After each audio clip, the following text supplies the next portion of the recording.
Please, I would appreciate being clarified. Let me clarify, Mr. President. Are we getting the impression that the West Philippine Sea was awarded to us by the arbitral tribunal on a silver platter? I therefore would like to walk out of this hearing right now. The manifestation is noted. We have concluded. Rambulan sa Senado at Kongreso, anak ng kamote. Lunes na Lunes, mga mainit po na isyu ang pag-uusapan po natin ngayong gabi. Marcolita at Kiko Pangilinan nagkainitan sa Senado. Sa plenaryo po ito kaganina mga kabisdak. Habaw siyempre, diyan naman sa Kongreso, ang daming ganap. Lalo na po yung pagtalakay ng impeachment laban po kay Bunget na malapit na maagnas. At siyempre may agaw iksina. Merong drama walkout si Pastor Dila. Holy sa kamera. Niloloko tayo eh. Nagtatawanan lang ang mga animal, no? Talagang script na script ang datingan. Scripted talaga ho eh. Siyempre, kampo ni Vice President Inday Sara Duterte handa na rin po sa panibagong hamon sa kanyang pagka-vice-presidente dahil nagsampa na po muli ang mga kaliwang grupo ng impeachment ngayong araw. Pero, merong problema dito ang mga hunghang. May question po ito sa one-year bar roll. Pag-usapan din po natin iyan. Magandang gabi po sa ating lahat. Lunes na Lunes. Pa-like po muna, pa-share, pa-subscribe at pakipindot ang inyong notification bell para lagi po kayong updated sa ating mga video. Unahin po muna natin itong banatan ni Senador Marcolita at Kiko Pangilinan. Kasi pag-usapan din po natin yung meron daw rigodon. Actually, matagal na pong usapin ngayon yung rigodon eh. Papalitan daw si Tuta Soto kaso malakas ang kapit niya. Talagang dikit na dikit, parang may bulkasil eh. So ito, nagkainitan po si Senador Marcolita at itong si Wow Dagat. Yung dagat. Ayan ang dagat. Wow Dagat. Ito po ay kausapin patungkol po sa West Philippine Sea. Oh. At talagang nagkaroon po ng sagutan at hindi po nagpapatalo dyan ang ating pambato na si Senador Marcolita. Narito po, pakinggan natin ang banatan. Kaya po nagiging importante na kailangan po natin munang pag-aralan hanggang saan eksakto po ang coordinates ba ng ating West Philippine Sea. Dito po sa binabanggit nating mga batas sa ngayon, kung titingnan natin, hindi po natin sila magagamit, Mr. President. Kaya napakahirap po ngayon nating sagupain yung mga pananaw na parang may nag-aangkin ng atin pero hindi pa natin ma-define kung ano talaga yung atin. Kaya po dito ako nagsisimula, Mr. President. Mr. President, if I may be allowed, again, I don't see the point. Are we trying to say here that the arbitral ruling was erroneous, and therefore we should stop claiming what was awarded us? I don't see the logic, Mr. President. We were awarded by the arbitral tribunal. It is ours. Now, is the gentleman saying the tribunal was mistaken, and therefore what was awarded to us should not have been awarded to us because of these problematic, well, at least from the point of view of the good senator, problematic definition of what the West Philippine Sea is. I beg to disagree, Mr. President. Besides, the arbitral ruling did not touch on the issues being raised today by the good senator. And even if it did, assuming it did, hypothetically, we were still awarded, and we were our claim and our rights were recognized, and China's rights were rejected. Are we saying here now, Mr. President, that we have to go back to the arbitral ruling, to the tribunal, present a new definition of what constitutes West Philippine Sea so that they can amend or they can set aside the award. Please, I would appreciate being clarified. Tanginan, wow, dagat na ito, no? Actually, wala rin naman sinabi si Senador Marcolita na yung arbitral ruling ay parang naging walang kwenta. Actually nga, walang kwenta talaga yan para sa akin din eh. Bakit po? Kasi kung may kwenta yung arbitral ruling na yan, hindi po matagal nang binakanti ng China yung Scarborough Shoal. Paano yan, paano mo masasabi na tama yung sinasabi ng arbitral ruling? Eh kung yung China nandyan pa rin nanatili. At yung panahon ng mga dilaw at yung China ay na-occupy nila ng tuluyan yung Scarborough Shoal.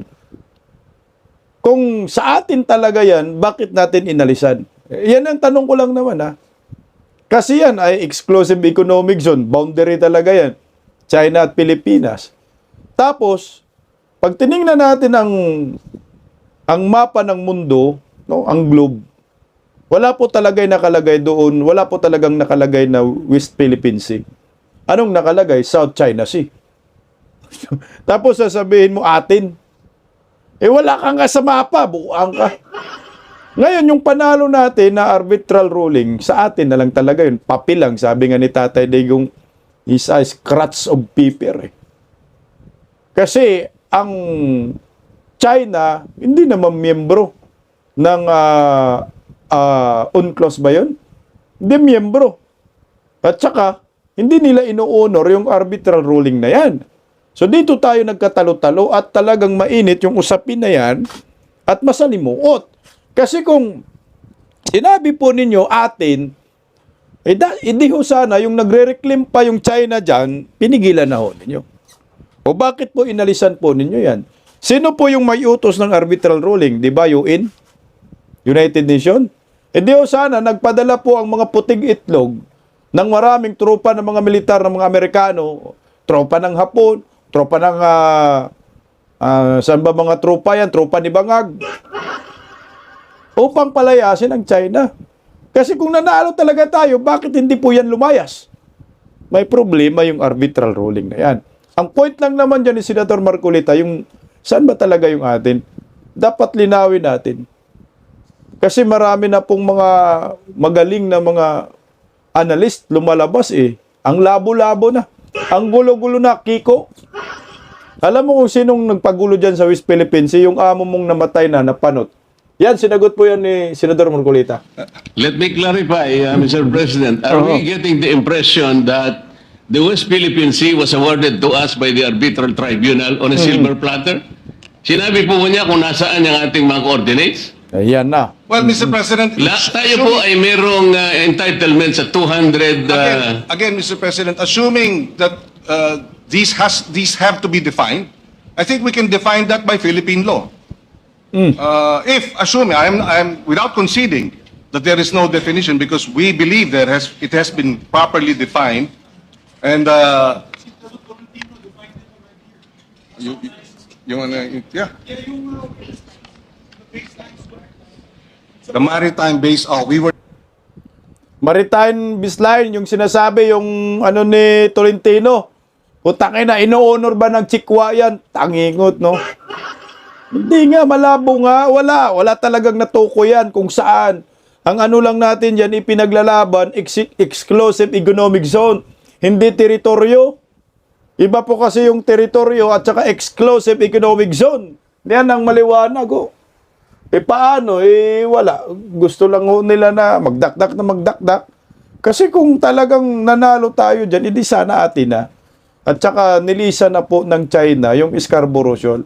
Wala na nga. Nakapag-reclaim na, marami ng isla, itinayo dyan. Meron na ang paliparan, may mga buildings. Anong gagawin mo dyan?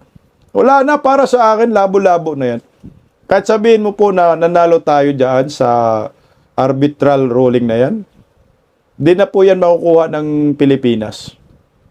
Hindi na po rin din yan lilisanin ng China. Ang gawin na lang po natin, makipagkasundo na lang. Ano bang kagustuhan natin sa kanila? Ibigay natin, ilatag natin. Ano bang kagustuhan nila? Ilatag sa atin. Ngayon, meet halfway, win-win solution. Para wala ng pagtatalunan. Para wala ng away. Hindi yung puro panay sisi na lang, nagtuturuan na lang ang mga mambabatas. Kasalanan mo yan. Kasalanan ni Marcos, kasalanan ni Duterte, kasalanan ng mga dilawan. Wala na, hanggang dyan na lang tayo. Siguro itong mga senador na to, mga mayayabang, mawala na to sa mundo kahit si Bangag.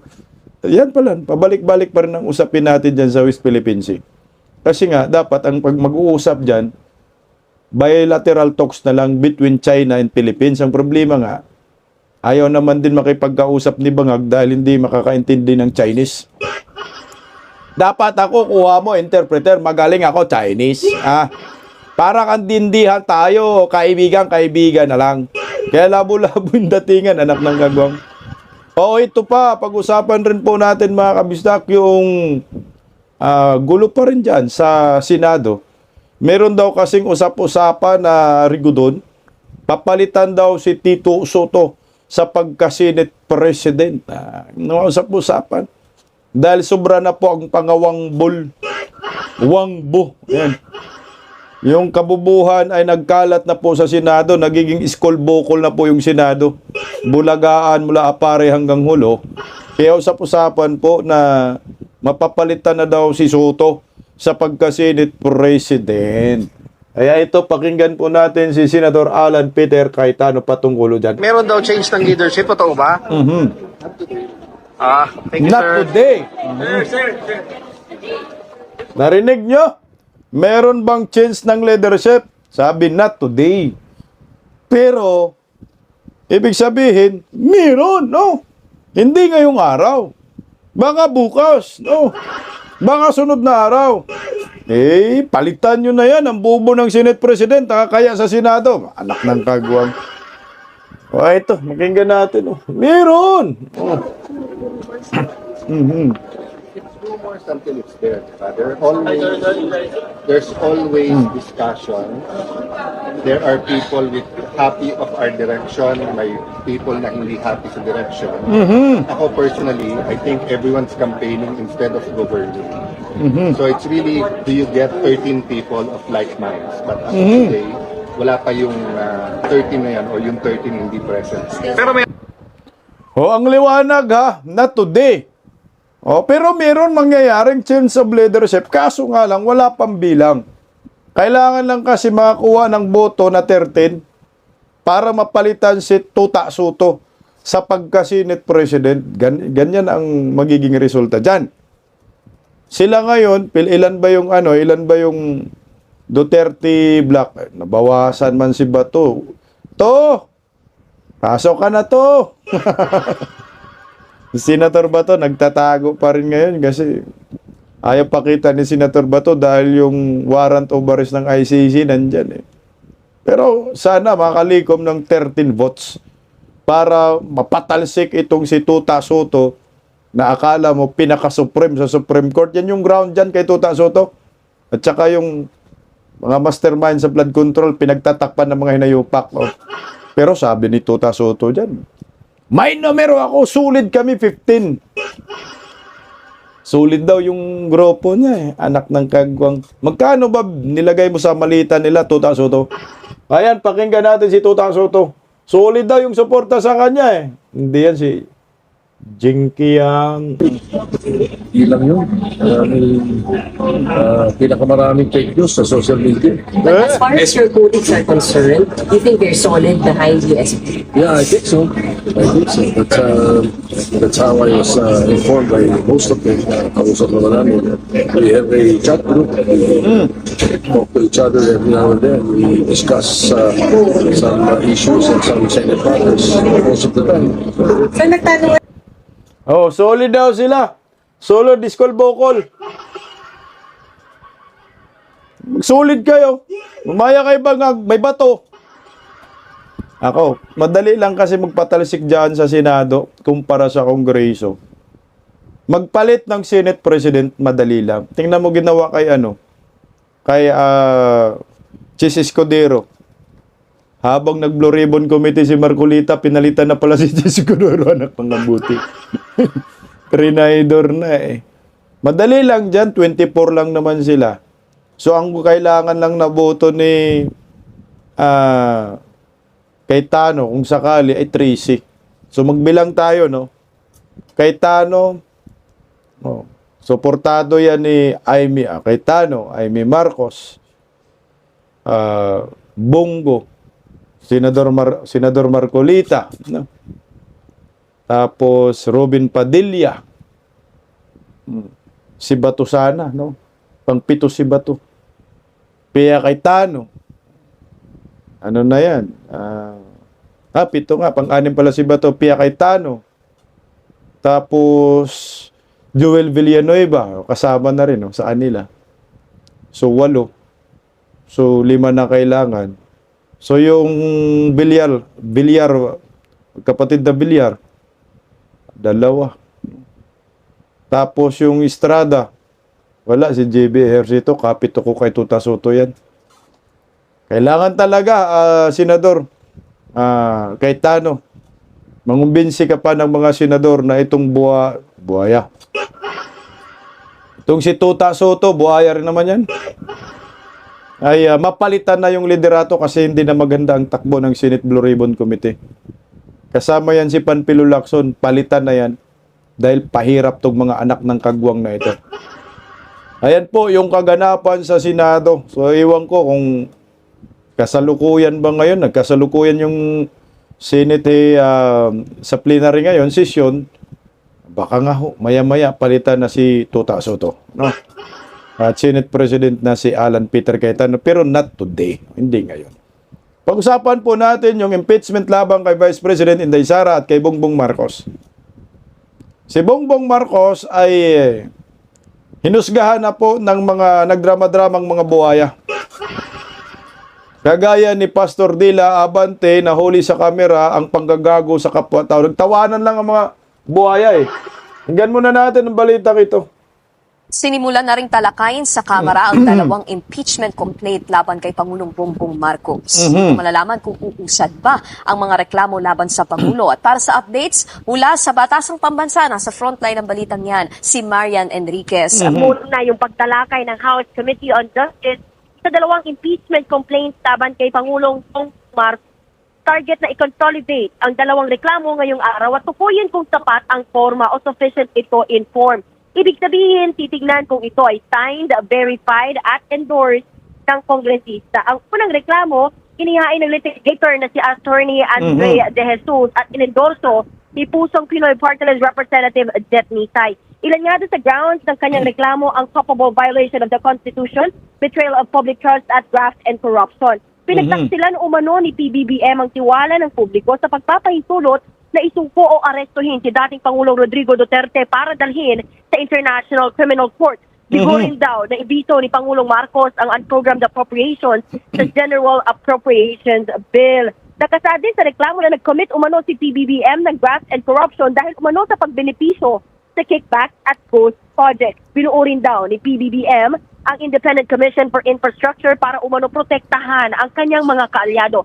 Pinunto rin ni Andres sa impeachment complaint niya o ni Andrea De Jesus ang pagiging unfit to serve bilang Pangulo ni PBBM dahil sa issue umano drug addiction ito. Ayay! Ikalawang reklamo, kung matatandaan natin, inihain ng grupong bayan na inendorso ng Makabayan Bloc. 3 articles of impeachment ang kanilang ipinunto. Una, yung pag-institutionalize sa sistematikong korupsyon sa pamamagitan ng PBBM parametric formula na basehan umano para sa allocation ng infrastructure projects ng mga mambabatas at ibang opisyal. Ikalawa, yung pag-abuso umano sa diskresyon sa paggamit ng programmed appropriations at ikatlo, yung direktang pagkakasangkot umano ng Pangulo sa mga kickback at anomalous budget insertions. Pagkatapos matukoy kung sapat man yung forma, determine naman kung sufficient in substance yung consolidated na reklamo. Naglatag na rin ng ground rules ang chairperson. Bibigyan nga ng 5 minuto yung bawat kongresista na makapagtanong o interpolate sa mga complainants at endorsers. Kung hindi pa ito sapat, ay maaari na sila nga ulit pumila para sa next round. Kasalukuyan nga ngayon, Nikki, pinag-uusapan yung epekto naman nitong recent decision ng Korte Suprema denying the motion for reconsideration ng Kamara sa VP Sara impeachment case. Natanong ng mga kongresista kung may epekto ba ito dito sa paggulong ng impeachment ni PBBM. Sagot ni Justice Committee Chairperson Jervy Luistro ay wala raw direktang epekto itong naging desisyon ng Korte Suprema dito sa paggulong ng impeachment ni PBBM dahil ang paraan o yung mode ng pagtalakay o yung paghahain ng reklamo noon kay VP Sara was yung fast track mode. Yung 1/3 ng mga kongresista ang complainant o nagreklamo at nagsampa ng reklamo at direkta nga itong isinumite sa Senado. Samantala, ito nga tinatahak ngayon na mode ng mga complainant laban kay PBBM ay yung mga private citizens ang naghain ng reklamo, in-endorse ng mga kongresista at ngayon dadaan doon sa mahaba-habang proseso sa Committee on Justice. Tingnan mo ha. Meron palang ganyan pwede palang ganyan. Pero kay Vice President Inday Sara, hindi man dumaan. Hindi dumaan sa anak ng kamote. Committee on Justice. So ngayon, kay Bangag, dinaan talaga nila sa Committee on Justice para sabihin, na ano sila, sumunod sa due process. Anak ng kagwang talaga. Tapos, sabay reklamo pa rin kayo ngayon sa Supreme Court. Hindi nga ninyo ginaganyan si Inday Sara Hindi man ninyo napadala ng kopya. Pero kay Bongit ngayon, anak ng kamote, goods. Lol. Ito. No? Ngayon, putangin na, magugulat ka ngayon. May magic ang mga animal. Isipin mo, yung iniisip natin na itong sinampa ni De Jesus ay para lamang mapigilan yung 1-year barol. No, para hindi na makapagsampa yung ibang grupo. Pero awards, no? Sufficient and substance. Anak ng kamuti. Ito, pakinggan muna natin si De Jesus. Pakinggan natin yan, si De Jesus. Ayan. Lahat po ng aking nabanggit ay malinaw na ginawa po natin kasama ang complainant para po matuloy ang impeachment complaint ng atin pong private citizen na si Attorney Andre De Jesus. Nakapaloob po dito ang 5 argumento na kung saan yan yung nag-endorso sa complaint ni De Jesus. ito po ang gustong malaman ng taong bayan na kung saan ang problemang kinakaharap na to ay pinangungunahan ng ating presidente. At sa limang arguments po nakapaloob dito ang tatlong grounds kasama ang graft and corruption, pag-benefit mula sa mga kickbacks na nakalink sa mga budget insertions at ghost projects, ang pagbuo ng ICI o Independent Commission for Infrastructure upang magamit na depensa sa mga political allies na sangkot sa mga anomalyang flood control projects. Pangalawa, ang culpable violation of the Constitution, ang pagpayag na isurrender ang dating Pangulong Rodrigo Duterte sa ICC o International Criminal Court na walang due process sa ating sariling bansa. At ang pangatlo, ang betrayal of public trust, ang hindi pagbito sa mga program appropriations at special provisions nito sa ating mga national budget. Ang di umanong paggamit ng droga ng Pangulo at unfitness upang mamuno, kasama rin po dito. So, Madam Speaker, Madam Chairman, naniniwala po ako na ang verified complaint ng atin pong private individual na si Attorney Andre De Jesus ay sufficient informed. Isipin mo sufficient inform ang impeachment ni De Jesus. 4 na pages. Sabi daw, 4 na pages lang Yung articles of impeachment naman niya, ang ganda talaga, lalo na kay Tatay Digong. Siguro sa akin kung totoo talaga, sincero itong si De Jesus, na ma-impeach si Bibi, makipag-ugnayan ka na lang, De Jesus, sa mga Team Duterte na hindi natuloy yung pagsampa ng impeachment, marami silang dokumento, marami silang ebidensya. Kung gusto mo talagang ma-impeach, hinatulan na po ito pinagbutuhan po ng Kamara ngayon, diniklara ngang sufficient ang impeachment. O ito. Nagbutuhan tapos sabay alis si Pastor demonyong Pastor Dila na to. Hindi nagustuhan ang butuhan. O narito, pakinggan natin. O. Nag-iksi na eh. Jesus complaint as sufficient in form. The same has been objected to by the Honorable Abante, and therefore we will be dividing the House. Those who are in favor of the motion, please raise your right hand. Comsec, please count. Yan na. Bilangan na ha.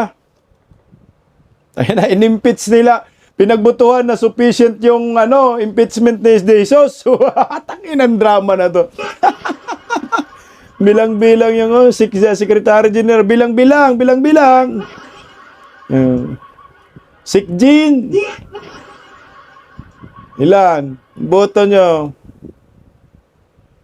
Galit dyan si Pastor Abante. Nag-object pala. Demon yung pastor. Hindi nga. Alright, did we get the number? Mhm. Those who are not in favor of the motion, please raise your right hand.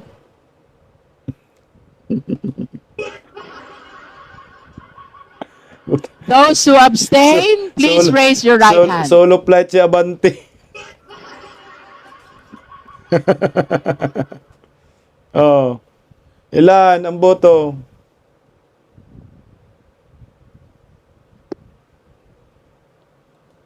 Hmm, 46 ko, alam ko 46.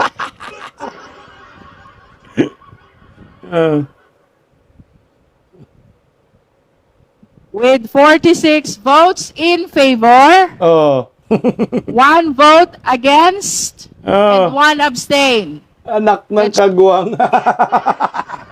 46! Lahat gustong talakayin ng impeachment. Putangin ang kadramahan na yan. Kaya Jesus pa talaga, ha? Oh, tuloy. Chair declares the De Jesus complaint as sufficient in form. Sufficient The daw. chair impeachment. declares the Masa et al. Complaint sufficient in form. Parehong sufficient. Oh, The Honorable Lisa Abante. Masa. It is very clear Mm. that there is insufficiency in form. Uy! Clear po yan. And I'm so glad for the rest of those my colleagues that supported my objection. Tapos sabay tayo, And no? therefore, realizing that this is actually an exercise in futility and a waste of the people's money, I therefore would like to walk out of this hearing right now. Putangin na! Tawa. The Tinawanan manifestation na ng mga is buhaya. noted. We have concluded Tinawanan the ng mga determination buhaya. in form of both Walk out, bye-bye, Jesus Pastor, complaint walk out. and Masa et al. Complaint. Tinawanan, tingnan mo. If there are any other Tinawanan lang po tayo, halatang nagdrama kayo, mga bugo kayo. O tingnan mo, nagtawanan lang. So ibig sabihin, drama lang, script lang. Sabi, kailangan umiksi na ka, Pastor Abante, para magmisto lang totoo yung mga ginagawa natin ditong script. Tangina, di ba dapat na madismaya ka kung ikaw rin kongresista o bakit nagtawanan tong mga kalbo? Yan o. Yung mga ibang kongresista sa harap, si Kung Hong. other Kung Hong yun. matters Oh. the member wish to discuss before Bye-bye, we Tor. suspend? Ninawanan lang, putang inang kadramahan na yan. Kunyari lang. Ako ito yung nakikita ko po dito, no? Kunyari lang yan sila, 46 bumoto na sufficient in form ang impeachment complaint ni De Jesus. Kasi nga, ang purpose nila yan para sabihin may due process. Sumunod sila sa due process. Pero papatayin lang din po yan sa botohan. Tangina, walang panama yan sa botohan. Pagkatapos, tapos na yung 1-year barrel. Di ba? Ang aga-aga, January pa lang ngayon, tinalakay na agad nila. Di ba? May nagsampa agad ng impeachment. Itong si De Jesus. So, anong purpose doon? Para yung mga lehitimong magsasampa ng impeachment, kagaya ng Team Duterte, mapigilan. At tingnan mo, meron na sanang may nag-sponsor sa Team Duterte sa impeachment, tinakot, no? Di ba kaya tinakot, binusalan? Yan lang, kasimple ho yan. Drama lang yan. Oo nga, pinakita lang sa atin na may due process. So, ang next nito ay butuhan na. So, magbubutuhan ng mga buhaya kung dapat bang ma-impeach itong si Bongbong Marcos. Pwede rin nilang magamit yan para magkaroon sila ng dagdag pira. Dagdag pundo para sa 2028 election. Pwede nilang laruin yan eh. Laro-laruin nila yan.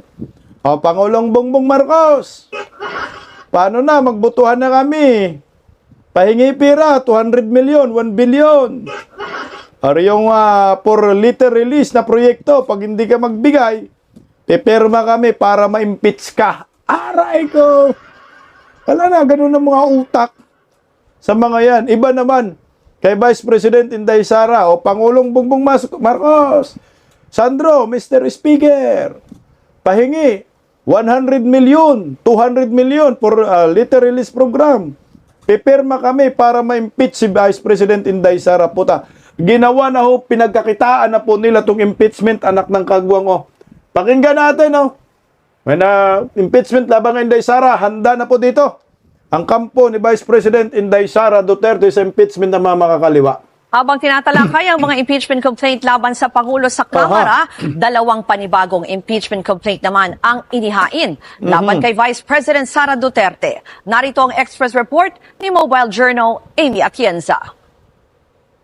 Dalawang bagong reklamo ng impeachment ang ibinagsak laban kay VP Sara. Una na dyan ang reklamo mula sa grupong Makabayan na muling nagbigay diin sa anilay betrayal of public trust ni Duterte. Lalong-lalo na ang paggasta ng 612.5 million pesos na confidential funds ng OVP at Department of Education. Dagdag pa riyan ang anilay gross disregard of principle of transparency.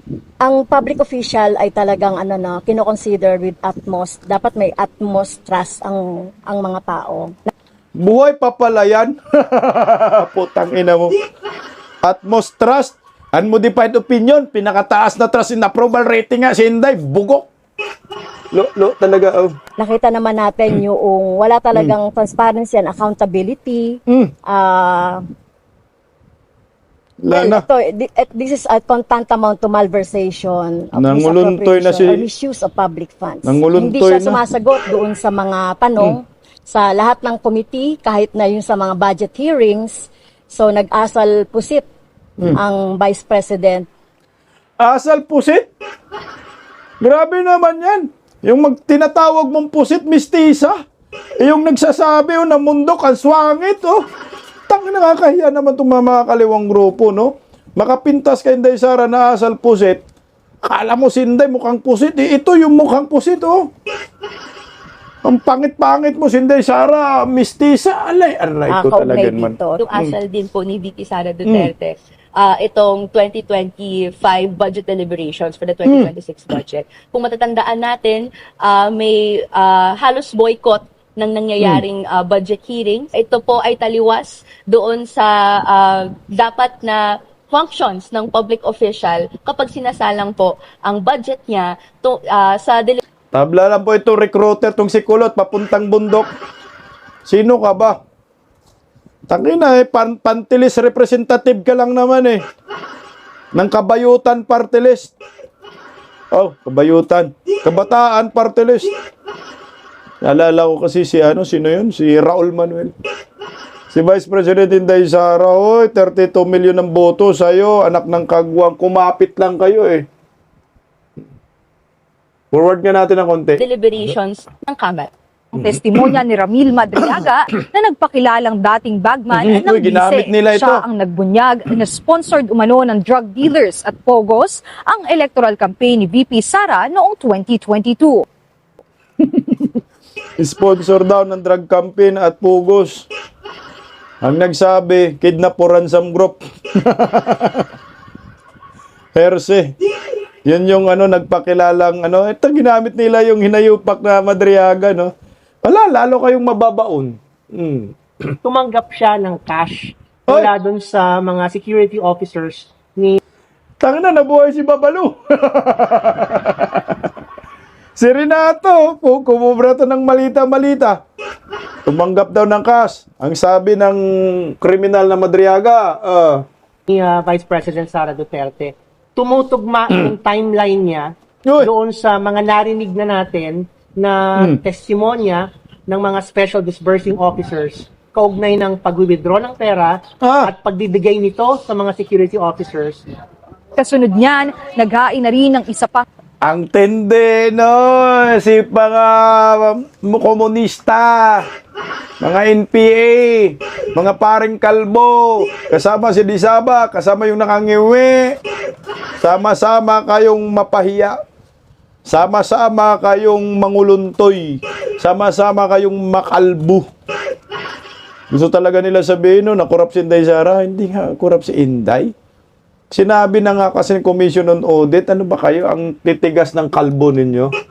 pang impeachment complaint ang ilan pang civil society groups. Inendorso ito ni Akbayan Party List Representative Percy Sendanya at mamamayang Liberal Party List Representative Laila De Lima. Kasi Saba. It's about time na panagutin na si VP Sara. Yung pag-dismiss ng impeachment complaint o yung pag-declare as unconstitutional nung impeachment process ay on technicality lang, on procedural grounds. Wala pa tayo sa substantive.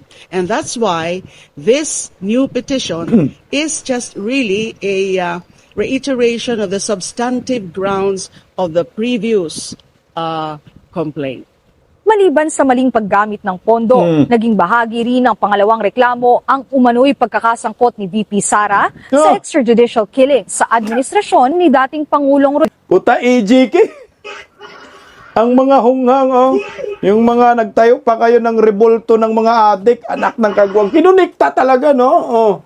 Rodrigo Duterte. Samantala, hindi na raw ikinagulat ng kampo ng bise ang mga panibagong impeachment complaint. Giit nila, tulad daw ng sabi ng Supreme Court, nakabase dapat ang isang impeachment sa ebidensya at hindi sa mga alegasyon o propaganda. Eksakto. Handa rin daw silang harapin ang mga alegasyon ng patas at naaayon sa saligang batas. Wala na, madadali na naman sila dyan ng technical. Ma-technical na naman. Kasi ang sabi ng Supreme Court, magsampa kayo sa February 6, tigas talaga ng ulo ninyo. Tama lang din para mapahiya kayo lalo. Wala na, labo-labo na yan. Kasi nga, ang linaw ng sinabi ng Supreme Court na dapat February 6, no? February 6 kayo muli pwedeng magsampa ng impeachment. Kasi nga, na-technical kayo sa 1-year bar rule. Pero, ito, may pahayag itong si Luestro. Pinagtanggol niya yung nagsasampa ng impeachment, no? Kasi nga, di ba sabi ng Supreme Court, February 6, so, lalabagin na naman nila yung kautusan ng Supreme Court. Ang tigas talaga ng mga bungo nito. Ito. The original decision, no? It was provided by the Supreme Court na February 6, 2026, lapse ang 1-year prohibition period and a second impeachment complaint can be filed already, no? However, dito sa recent resolution of the Supreme Court denying the motion for reconsideration of the House of Representatives, it was implied na yung first impeachment complaint that was filed on December 2 of 2024 was deemed initiated for failure of the House to take action within the period of 10 session days. Yung session days, medyo nagkaroon din ng changes doon because it is now equivalent to calendar days when the House of Representatives have sessions, no? So, counting from December 2, 2024, yung 10 session days niya was until January 14 of 2025. In other words, January 15, 2026, pwede na magsampa. Nag-lapse na ang 1-year prohibition period. However, even myself is confused. Alin yung susundin natin? Is it the February 6, 2026 na nasa original decision? Or is it the January 15, 2026, which was implied in the recent resolution. Well, let us not preempt kung anong mangyayari on the coming days, no? Even the second impeachment complaint against the VP, we have no official information yet. But I think it is important na maliwanagan, maklarify ang Supreme Court yung date kung kailan allowed na ang second impeachment. How will that clarification be made, ma'am? Kasi di ba no more pleadings yung nakalagay? I understand, but it depends really on the Supreme Court. Wala na, putang ina, sabit na naman kayo. Oh, kasi sabi daw January January 16. Pwede na daw magsampa. Ang sabi nga ng Supreme Court, February 6. So, ang tigas pa rin ang ulo ninyo. Putang ina. Wala na. Diyan na, technical na naman kayo. So, next year na uli kayo, magsampa ng impeachment. 2027 muli. Magsasayang na naman ng pera si Sandro dito. So ngayon, di ba, dalawa na sinampa. Ngayon, yung dalawa na yan, technical na yan. Tapos kunyari, may sasampa pa. So ang pagbabasihan yung unang na dalawa, aray ko! 1 year barrel na naman kayo. Ang tigas ang bububo, no? Sabi na nga ni Saba, na technicality lang naman, kaya ibinasura ng Supreme Court. So maulit muli yan sa technicality. Tsaka, wala nang maniniwala dyan sa impeachment labang kay Vice President Inday Sara. Dyan kay Bongbong Marcos, pag ma-impeach si Bongbong Marcos sa Kongreso, niniwala ako na may mga utak itong mga buhayang ito. Sige nga, ipa-impeach nyo si Bongbong Marcos dyan, impeach nyo si Bongbong dyan sa Kongreso, maniwala na talaga ako kay De Jesus. Pag umakyat dyan sa impeachment court, kasi sa susunod dyan ay magbutuhan na, no? Kung ma-impeach ba si Bongbong o hindi. Pag ma-impeach si Bongbong Marcos sa Kongreso, mukhang malabo nga ho mangyari yan, pero baka lang sakali, tatamaan ng kidlat itong mga animal kasi magbutuhan man. Makonsensya ba, no? Tapos, imbis sasabihin nila, no, hindi ako boboto sa na ma-impeach si Dayunyor, biglang mayis. Madisgrasya ba? Tablado yung script nila pagdating sa Senado, patay ka, impeach ka, bungit. Anyway, sino bang gusto ninyong ma-impeach? Si Vice President Inday Sara Duterte ba? O si Bongbong Marcos na naagnas na? Comment sa comment section. Paggising sa umaga, tanghali at gabi, nakikita ko ang post niya, ang hapdi. Paano nga ba to? Di ako makatanggi. Watch ko na lang at isipin ng mabuti. Bisdak Pilipinas. Bisdak, tinig ng katotohanan. Sa bawat vlog may laban sa kasinungalingan. Mulat ang mata, gising ang masa. Bisdak Pilipinas, para sa bayan, gumigising sa diwa. Sa likod ng kamera, tapang ang dala, walang sinasanto kung mali ang gawa. Hinay-hinay, pero palaban. Boses ng tao sa digital na labanan. Bisdak, tinig ng katotohanan. Sa bawat vlog may laban sa kasinungalingan. Mulat ang mata, gising ang masa. Bisdak Pilipinas, para sa bayan, gumigising sa diwa.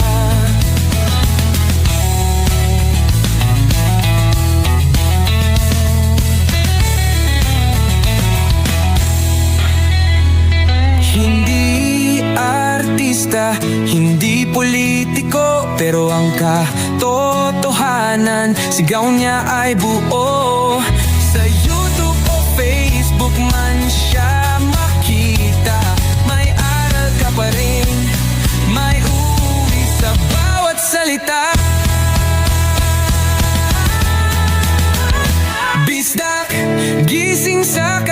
totohanan.